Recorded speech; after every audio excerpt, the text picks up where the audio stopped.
is a money end.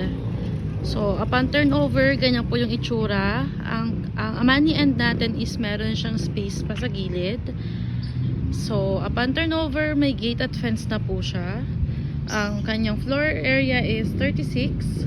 Lot area is 55. Depende po yan sa availability. Kung may mas malaki po na lot area, iba rin po yung price natin.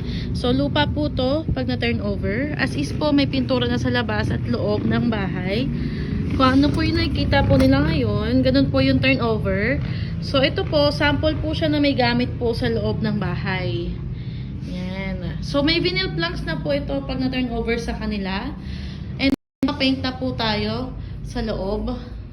Ito po ay sample lang po na may gamit sa loob ng bahay. Amani unit. So, ang Amani end natin, may space po sa gilid. So, ito po, pwedeng dirty kitchen, laundry area. Ayan. And then, the CR, ito po. Then, sa taas po, may partition na rin po tayo. So, 2 bedroom po ito. Ayan.